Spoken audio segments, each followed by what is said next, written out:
बिस्मिल्लाहिर्रहमानिर्रहीम। अस्सलामुअलैकुम नाज़रीन, कैसे हैं आप सब? उम्मीद है आप सब खैरियत से होंगे। आज हम आपको अदरक से बना ड्रिंक पीने के फ़वाइद के बारे में बताएंगे। अदरक हर घर में आसानी से मिल जाता है। अदरक में कई तरह की तिब्बी खसूसियात पाई जाती हैं। इसमें antibacterial, anti fungal, anti viral, anti cancer और एंटी इन्फ्लामेटिक खसूसियात पाई जाती हैं जो हमारे जिस्म को सेहतमंद बनाए रखने के लिए ज़रूरी हैं। अदरक का इस्तेमाल कई तरह से किया जा सकता है, जिससे खानों में अदरक को कूटकर, सुखाकर और अदरक की चाय बनाकर वगैरह वगैरह। मगर आज हम आपको अदरक के पानी के बारे में बताएंगे और आपको इसके फ़वाइद के बारे में बताएंगे और फिर हम आपको अदरक का पानी बनाना सिखाएंगे। लेकिन इससे पहले अगर आपने मेरे इस चैनल फूल और कलियां को सब्सक्राइब नहीं किया तो जल्दी से सब्सक्राइब के रेड बटन पर क्लिक करके बेल के आइकन पर भी क्लिक कर दें ताकि मेरी हर नई आने वाली वीडियो का नोटिफिकेशन आपको मिल सके। आइए जानते हैं अदरक के पानी पीने से होने वाले फ़ायदों के बारे में। अदरक का पानी पीने से जिस्म का मेटाबॉलिज्म सही रहता है, जिससे बॉडी का फ़ैट बर्न हो जाता है, जिसकी वजह से हमारा वज़न कम होता है। इसके पानी के इस्तेमाल से जिस्म में शुगर कंट्रोल होती है।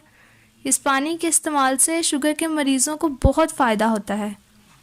इसके इस्तेमाल से ब्रेन सेल्स पुरसकून रहते हैं, जिससे सर दर्द नहीं होता। इसका पानी पीने से बॉडी डिटॉक्स होती है। इससे जिस्म के सारे जहरीले मादे बाहर निकल जाते हैं और जिसकी वजह से हमारा खून साफ़ हो जाता है।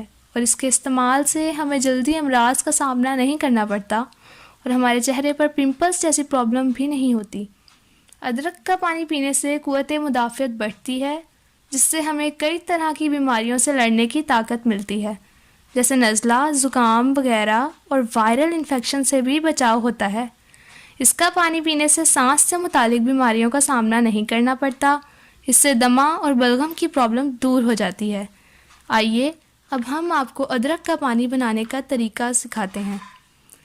अदरक का पानी बनाने के लिए जिन चीज़ों की हमें ज़रूरत पड़ेगी वो ये हैं: 1 गिलास पानी, तकरीबन 20 ग्राम अदरक और शहद 1 चम्मच। अदरक का पानी बनाने का तरीका: 1 गिलास पानी में अदरक को थोड़ा काट कर डाल दें और उसे 10 से 15 मिनट तक उबालना है। और जब पानी आधा रह जाए तो उसे चूल्हे से उतार लें और नीम गर्म होने पर इसमें 1 चम्मच शहद मिलाकर पी लें। इस्तेमाल करने का तरीका: इस पानी को रात का खाना खाने के 1 घंटे बाद इस्तेमाल करें या रात को सोने से पहले इस्तेमाल कर लें। इसके बाद कुछ भी नहीं खाना है। आपको मेरी ये वीडियो पसंद आई है तो इसे लाइक ज़रूर करें और दूसरों के साथ शेयर करें ताकि दूसरों को भी इससे फ़ायदा हासिल हो। मेरी अगली वीडियो आने तक अल्लाह हाफिज़।